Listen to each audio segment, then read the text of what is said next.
कहते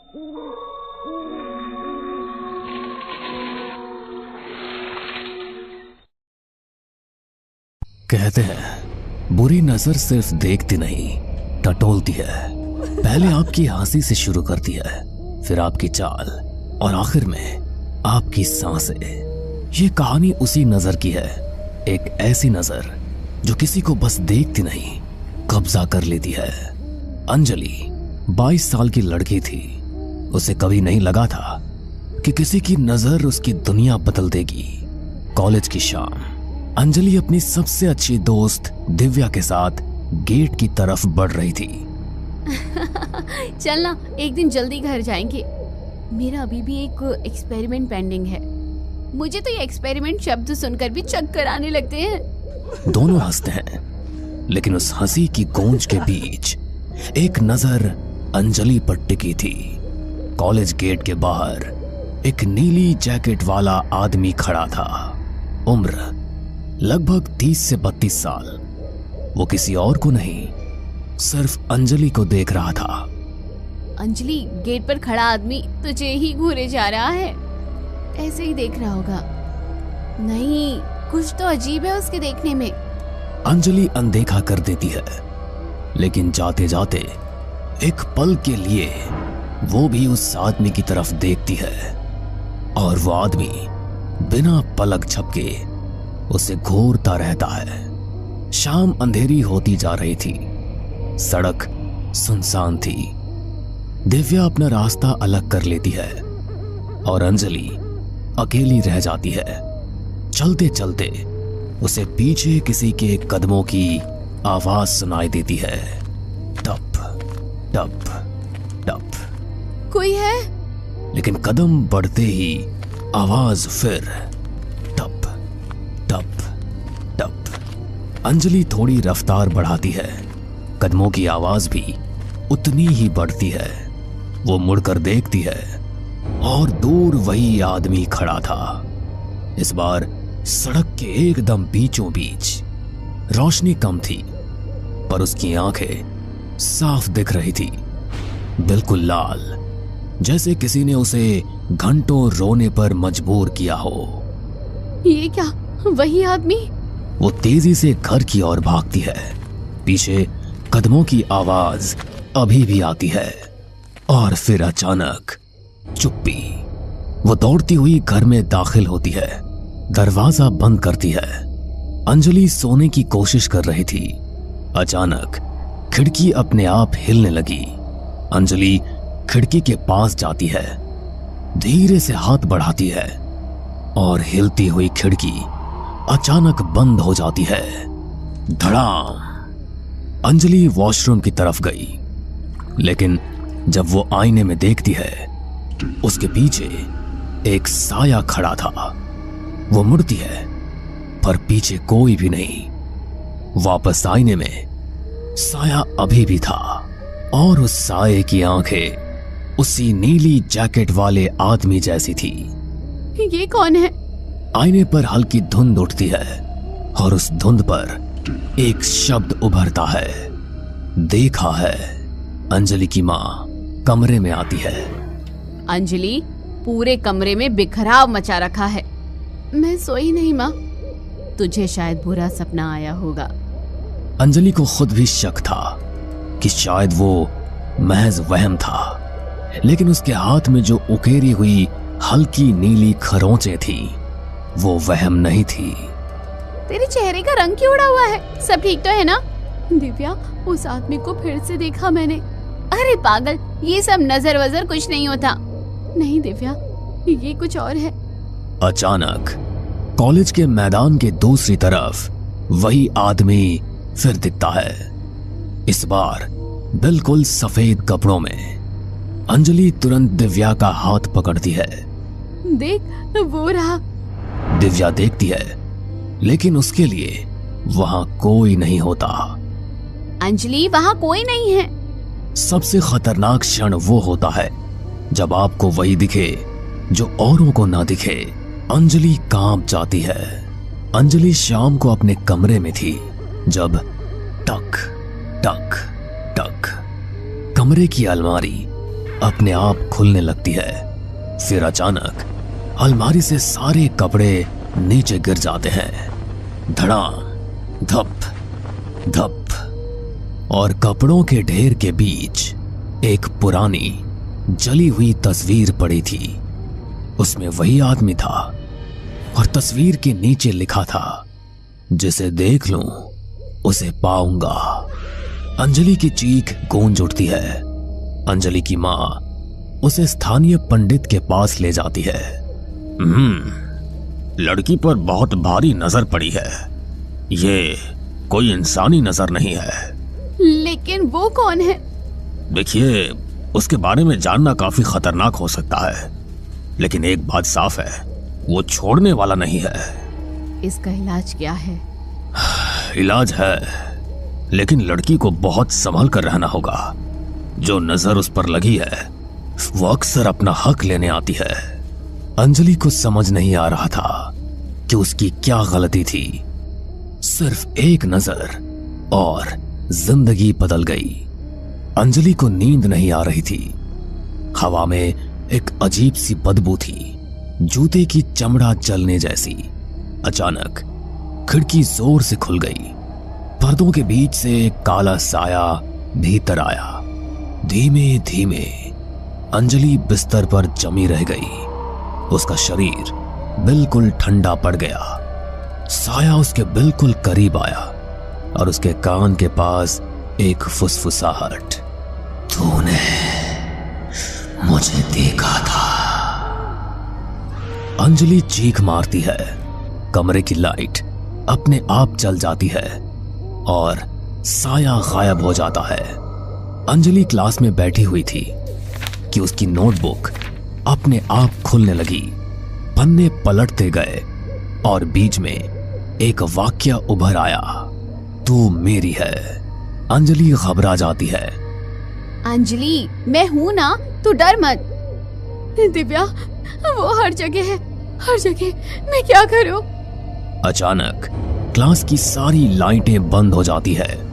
क्लास में अंधेरा हो जाता है और पीछे से एक गहरी आवाज, अंजलि।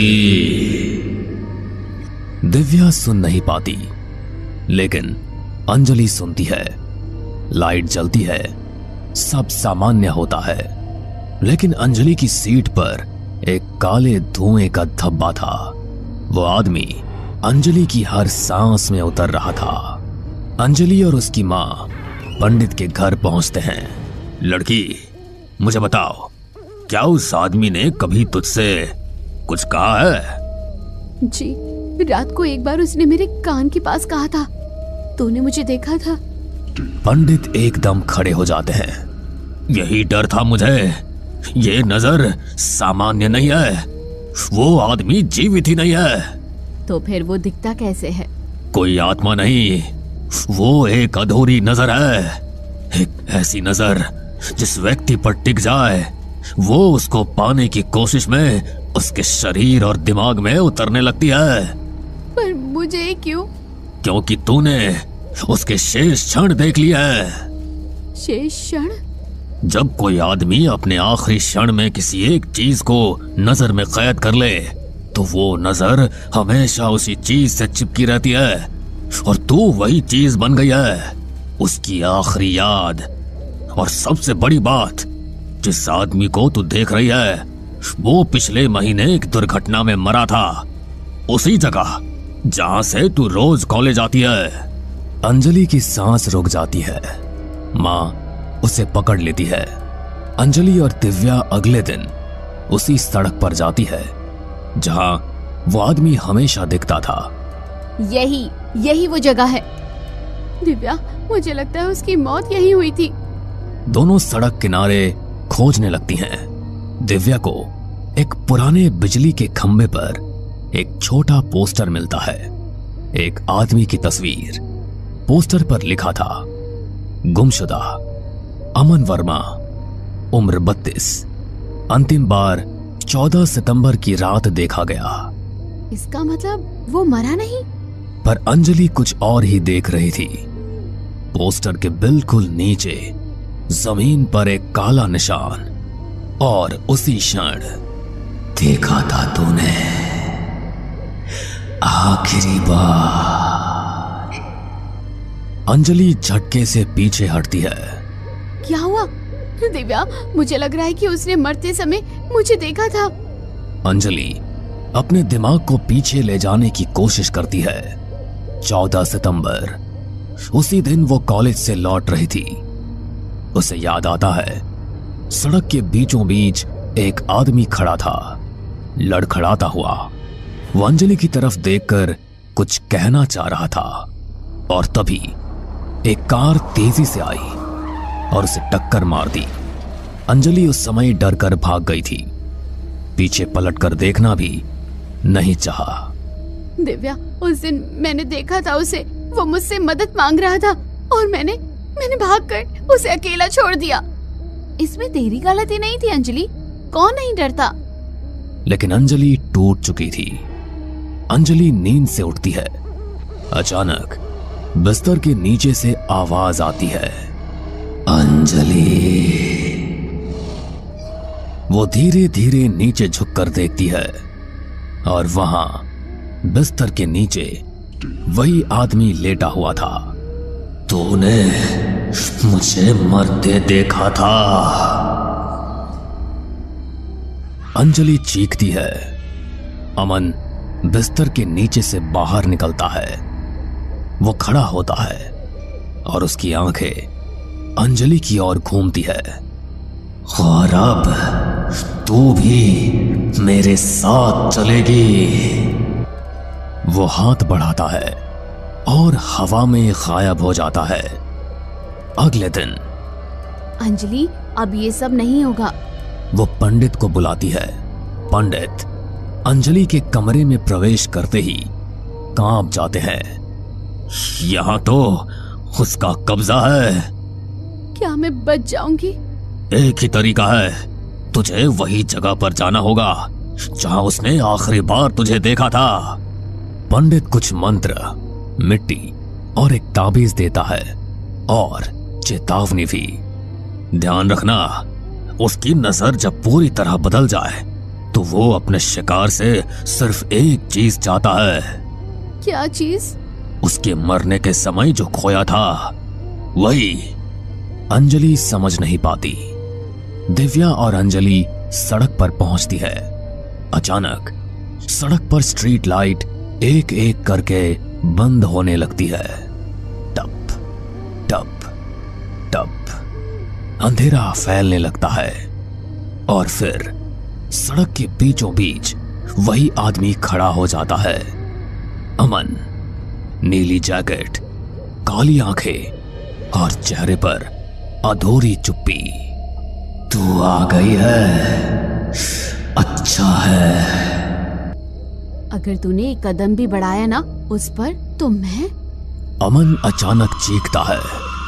दिव्या पीछे गिर जाती है। सड़क पर काला धुआं फैल जाता है। अमन धीरे धीरे चलता है अंजलि की तरफ। अमन धीरे धीरे बोलता है, मेरी मौत के वक्त मैं किसी को आसरा देना चाहता था। अंजलि चौंकती है। क्या? अमन आंखें बंद कर लेता है। उस रात तू रो रही थी, मुझे लगा तू घायल है। मैं तुझे बचाने आया था पर कार ने। अंजलि स्तब्ध हो गई। मरते समय मेरी आखिरी नजर तुझ पर थी, तुझे बचाने की, पर तू भाग गई और मैं अधूरा रह गया। अंजलि के आंसू बहने लगते हैं। मैं उस दिन बहुत डर गई थी पर आज मैं शुक्रिया कह रही हूँ। अमन का चेहरा नरम पड़ता है जैसे वो सुकून पा रहा हो। वो धीरे धीरे मुस्कुराता है और कहता है, बस यही चाहिए था मुझे। उसका शरीर धुएं में तब्दील होने लगता है। सड़क पर हल्की नीली रोशनी उठती है और अमन गायब हो जाता है। टेबल पर एक पुरानी जली हुई फोटो रखी थी, अमन की। उसके नीचे सिर्फ एक शब्द लिखा था, मुक्त। अंजलि मुस्कुराती है, धीमी, शांत और सुकून भरी। हमें पूरा यकीन है दोस्तों कि आप लोगों को ये कहानी जरूर पसंद आई होगी। अगर आपके साथ भी कुछ ऐसे अनकहे किस्से हो चुके हैं तो प्लीज हमारे साथ शेयर करें। हम जरूर अपने चैनल पर उनको दिखाएंगे। हमारी ईमेल आईडी नीचे डिस्क्रिप्शन बॉक्स में दी गई है, तो प्लीज हमारे वीडियो और चैनल को शेयर एंड सब्सक्राइब करें और बने रहे हमारे साथ ऐसे ही अनकहे किस्से और कहानियां सुनने के लिए।